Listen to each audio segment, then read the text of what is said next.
El poder en tus manos. La cobertura electoral de RPP.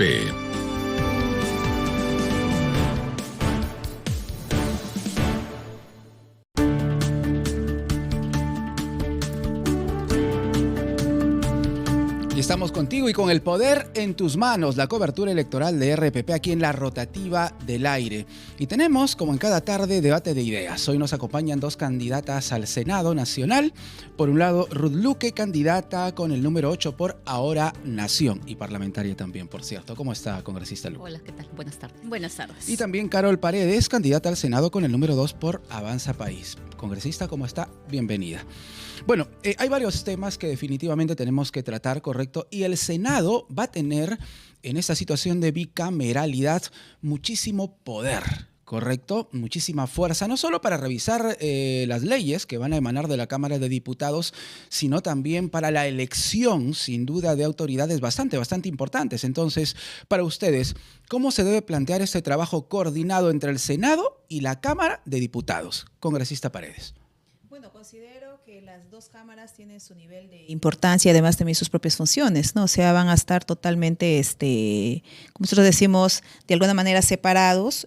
Uno va a elaborar las leyes, nosotros vamos a aprobar, pero haciendo una reflexión y una revisión bastante responsable a las leyes que pasen de diputados a senadores, ¿no? El control político de todas maneras se tiene que dar, el trabajo de fiscalización también, y como muy bien lo has dicho, ahí ver a las mejores personas para que asuman responsabilidades mayores en función a lo que nos están indicando como parte de nuestras funciones. Pero lo que sí creo es que tiene que haber un equilibrio de poderes, ¿no? O sea, porque no podemos estar en una situación como que el uno tiene menos y el otro tiene más. Si bien es cierto, de acuerdo a la bicameralidad, el Senado es el que tiene el mayor poder, pero creo que también si nosotros no queremos seguir con los mismos problemas que tenemos ahora, creo que tenemos que hacer también una evaluación respecto a las funciones mismas que nosotros vamos a tener. Y eso va a depender mucho también cómo nosotros nos pongamos de acuerdo y pensemos siempre en esas demandas que realmente tiene la población, ¿no? Muy bien, congresista Ruth Luque. ¿Sí? Para mí va a depender mucho de cómo va a estar configurado el nuevo escenario parlamentario. Si el nuevo Parlamento está configurado de las mismas bancadas que nos han generado este desastre de diseño institucional, con un Senado tan poderoso, con un Senado que puede deshacer, modificar leyes, sacar a cualquier autoridad, sacar a un presidente con solo 40 votos, nunca desaparecer, por decirlo así, en realidad vamos a tener un problema de fondo. Yo creo que hay por lo menos 3 medidas concretas que hay que hacer. Una primera cosa, yo creo en la renovación de 2/3. ¿No? Yo incluso he presentado una iniciativa legislativa en su momento de eso, nunca se debatió. Para mí eso es muy importante, porque esta constante crisis de desconfianza que tiene la ciudadanía hacia el Parlamento, que en estos últimos años ha alcanzado su pico máximo, va a seguir manteniéndose. O sea, no es algo que va a cambiar. Y sí se necesita que la ciudadanía opine sobre esa entidad. Y el tema de la renovación de 2/3 a mí me parece fundamental, que a mitad del mandato la población decida quiénes se quedan y quiénes se van. O sea, para poder mantener un nivel creo que de conexión con lo que la población necesita. Y la segunda medida es retomar el tema de la cuestión de confianza que ha sido cambiada, el tema de esta decisión de la Cámara de Senadores que puede modificar, cambiar, archivar. Tienen que elevarse los criterios para eso. Y no puede pues tener este criterio tan discrecional que no existe en ningún otro Senado no existe ningún otro Senado tiene lo que tiene este Senado. Entonces creo que esos son algunos cambios puntuales que hay que desarrollar. Okay. ¿Y cómo debería, pregunta por supuesto para ambas, ¿no? Primero usted, congresista Paredes, ¿cómo debería el Estado garantizar un mejor acceso a la ciudadanía en cuanto a servicios básicos? Estamos, por ejemplo, a punto de iniciar el año escolar para lo que es el sector público el próximo 16 de marzo y todavía estamos hablando que aproximadamente la mitad de colegios no tiene agua, no tiene desagüe o tiene paredes que ponen a los niños y a los profesores también en riesgo. Eso como un ejemplo claro, pero en servicios en general, ¿qué se podría avanzar? Bueno, yo sí considero que aparte de recuperar la confianza, tenemos que tener un plan, o sea, una planificación responsable, ¿no? Realmente todas las gestiones que hemos tenido ha sido parte de la improvisación. El tema educativo no es un un problema de ahora, es un problema que viene hace muchísimo tiempo, y además también lo que se tiene que hacer es no solamente recuperar la confianza, también tener un tema de planificación, y además se tiene que contar con un plan de desarrollo nacional, ¿no? Y ahí tiene que estar, por ejemplo, el tema de educación, el tema de salud, el tema de saneamiento, que es básico para lo que necesita la gente. Y no solo estamos hablando a nivel de Lima, sino estamos hablando costa, sierra y selva. Entonces, ¿cuál sería también el aporte de Avanza País en este caso? Es priorizar estos sectores que son totalmente claves para que la gente tenga bienestar. Si no tenemos una educación de calidad, no vamos a tener jóvenes competitivos. Si no tenemos salud de calidad, no vamos a garantizar también el bienestar de nuestras familias. Y lo tercero, si nosotros también no empezamos a trabajar lo que nosotros decimos, el tema de saneamiento, como es el agua y desagüe para nuestra gente, vamos a seguir teniendo los altos índices de anemia, de parasitosis, y efectivamente nuestro capital social, en vez de ir hacia adelante, va a venir, porque el tema educativo no solamente es que si tú tienes profesores buenos o si tienes buenas infraestructuras, también es un tema de alimentación, es un tema también emocional, que muchas veces nosotros no lo estamos tomando en cuenta. Y entonces, para eso Avanza País necesitamos tener ese orden de prioridades y esa voluntad política que de tanto se habla, ¿no? Entonces, y ahí tenemos que avanzar porque necesitamos que los decisores también no solamente tengan la experiencia y el conocimiento, sino también que tengan ese grado de sensibilidad para poder ponerse en el lugar de las personas que tienen estos problemas, ¿no? Congresista Luque. Para nosotros, eliminar la corrupción. O sea, la Contraloría General de la República, en el último reporte del 2023, dijo que la corrupción nos costaba a los peruanos 23.000 millones de soles. Eso equivale más o menos a un 12.7% del presupuesto público. Hay corrupción. Escuelas que no avanzan por corrupción. Obras paralizadas de hospitales, centros de salud por corrupción.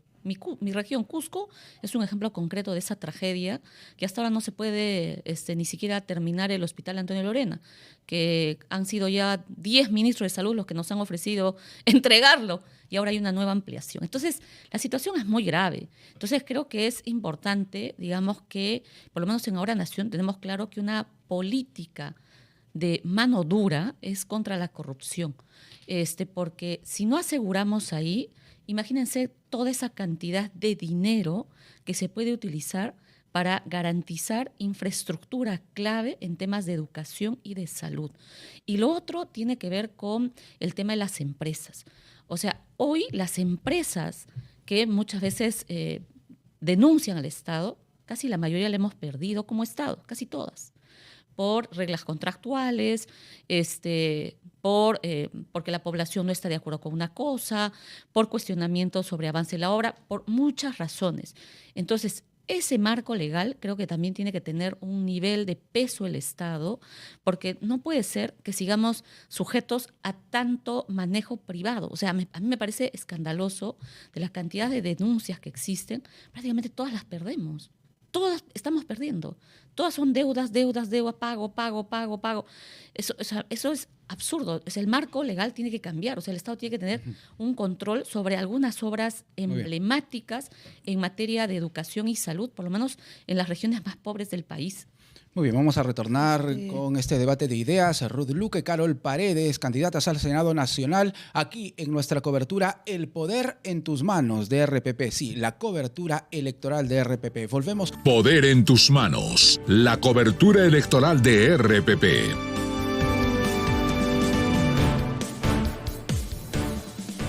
De la tarde con 51 minutos. Continuamos aquí en cabina con Ruth Luque, candidata al Senado Nacional con el número 8 por Ahora Nación, y Carol Paredes, candidata también al Senado con el número 2 por Avanza País. Jorge, tenías una pregunta pendiente. Por supuesto, el tema que nos preocupa a todos los peruanos, seguridad ciudadana. La pregunta para ambas, ¿hay leyes pro crimen en el Congreso? El Congreso se ha encargado de encaminar leyes a favor de la criminalidad, y si estuvieran en el Senado, bueno, ¿las derogarían? Congresista Paredes. Bueno, yo he dicho que efectivamente las leyes pro crimen no existen, es una narrativa, y además, si hay temas que hay que volver a revisarlos como parte del Senado Nacional, hay que hacerlo de manera responsable. Pero también. No hay leyes pro crimen. Para mí no, o sea, hay leyes que se han aprobado y efectivamente ahí podemos tener varias diferencias con Ruth, por ejemplo, en ese tema. pero también considero que dentro de esas leyes aprobadas hay temas también que nosotros, al menos yo voté, por ejemplo, en 3 a favor, que tiene que ver que la policía tiene que volver a hacer su trabajo de investigación. También el tema de que hay casos que se investigan 3, 4, 5, hasta 12 años, y todavía hay casos también que donde hay colaboradores eficaces que se supone que deberían tener todas las pruebas necesarias como para poder agilizar el proceso, no lo hay. Entonces, yo creo que hay cosas que también necesariamente como parte del Senado va a ayudar también a hacer que esas leyes, tanto de lo que ustedes están mencionando y otras leyes más que no están respondiendo a esas demandas de la población, efectivamente hay que hacerlo, hay que hacer la revisión correspondiente, ¿no? Entonces, pero también antes de pasar también te darle la palabra a Ruth, también sería bueno en función a lo que usted preguntó o lo que preguntaron, cómo se tendría que trabajar en el tema de esos servicios básicos que nosotros estamos ahí haciendo incidencia. Hay un problema muy serio que tiene que ver con lo que es también la burocracia y también, claro, efectivamente la corrupción, ¿no? La burocracia no ayuda para nada en algunos procesos, y el tema de la corrupción que efectivamente está haciendo daño y que está en todos los niveles. Y para eso tenemos que apostar por una educación de calidad con valores y principios. Congresista Ruth Luque, ¿hay leyes pro crimen en el Congreso o no? Aquí está mi relación de leyes pro crimen. Aquí está. Haciendo con mi... Para que nos sigan en radio, la congresista de relación de leyes está mostrando un papel de manera muy, muy concreta. Claro. Y solamente voy a mencionar algunas. Estas supuestas leyes pro crimen. Porque de verdad abordar las 13 leyes nos da para muchos días. Pero, por ejemplo, esta ley de minería ilegal, que protección prácticamente a la minería ilegal, ha prohibido el tema de la incautación de explosivos. O sea, eso lo hizo el Congreso, lo aprobaron a favor. La ley que exonera a los partidos políticos de responsabilidad penal, ahí está.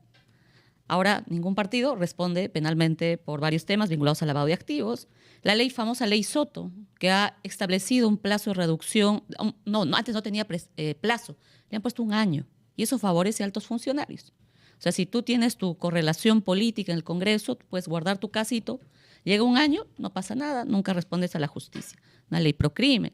La ley que blinda el crimen organizado, que ha cambiado la configuración del delito de organización criminal, lo cual ahora la Fiscalía tiene problemas porque grandes mafias, aparatos complejos, no pueden calzar en la descripción. De hecho, esta ley, incluso que se modificó 2 veces, la primera que dieron, que la gente saltó porque junto con eso era el famoso allanamiento, que tenías que pedirle permiso al delincuente para que entre, hubo tanta bulla que se cambió 2 veces, pero miren, generó tanto perjuicio que en ese hueco que hubo, muchos abogados a sus patrocinados solicitaron que se acoja a la ley más favorable.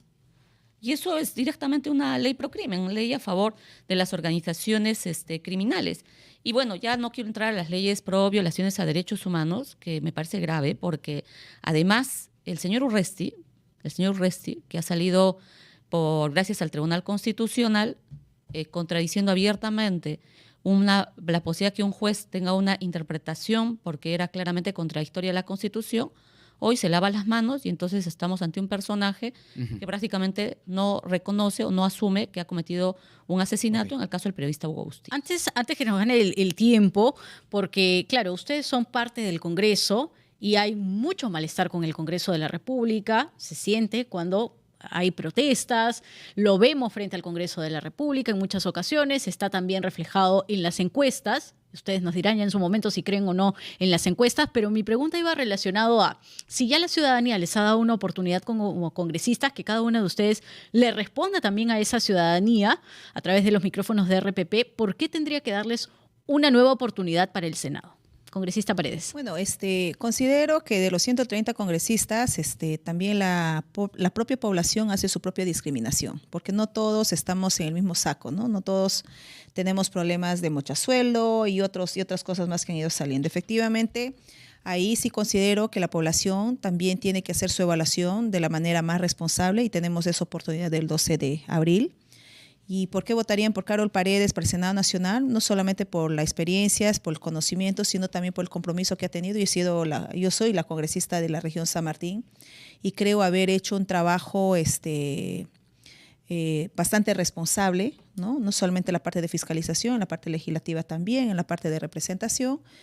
Y bueno, esperemos que la población también evalúe todo eso, no todo el trabajo que se ha venido haciendo, porque efectivamente no voy a entrar a discutir también, porque hay personas también que ya tienen todo tienen una imagen del Congreso también bastante, como nosotros decimos, tiene una posición clara, ¿no? Pero también tengo que reconocer en los viajes que estoy desarrollando a varias partes del país, tengo que reconocer que yo no he tenido ningún rechazo hasta ahora, la gente me ha recibido súper bien y además estamos contando siempre la propuesta que nosotros tenemos en Avanza País en temas prioritarios. Sí, Congresista Luque. Ruth Bien, Luque. yo estoy en una campaña en realidad de memoria. A la gente les recuerdo cómo se han aprobado leyes, no solo la relación que he mostrado ahora, sino hay leyes, por ejemplo, en contra de la Amazonía, como la ley antiforestal, leyes que le han dado beneficios tributarios a quienes no corresponden, como la ley Klimper 2.0, o leyes que realmente no generan ningún cambio y que, por ejemplo, a raíz de lo que ha sucedido en Megantón y en mi región, hoy tenemos realmente un Estado sometido a privados y que nos recuerda lo que ya había vivido en la pandemia y que supuestamente tendría que haber generado reglas de juego. Entonces, mi presencia tiene que ver con eso. Me sumo ahora a Nación porque hay que hacerle frente a un grupo de partidos que lo que han hecho no es legislar a favor de la ciudadanía. Y a la gente lo que yo le digo es que voten con memoria, pero no voten por ningún partido del pacto mafioso. No lo hagan. Para un poco cambiar y refundar este país, porque hay que hacerlo. O sea, no podemos continuar bajo las mismas reglas de juego. La situación es sumamente grave. O sea, estamos reproduciendo modelos donde hay un Estado que se somete, o sea, lo hemos vivido en pandemia hacia las clínicas privadas. Hoy día vamos a vivir niveles de especulación sobre el balón de gas que ya se ha disparado, pero esto que estamos diciendo sucede permanentemente y hay que cambiar las cosas y hay que generar un parlamento de distinta naturaleza. No puede seguir siendo un parlamento con tantos niveles y características de autoritarismo de lo que hemos tenido. Gracias a ambas por su participación en este debate de ideas, en esta presentación de ideas. La mejor de las suertes en lo que resta de la campaña. Muchas gracias. Carol Paredes, Ruth Luque, candidatas al Senado Nacional. Con nosotros aquí en El Poder en Tus Manos, la cobertura electoral de RPP. Volvemos.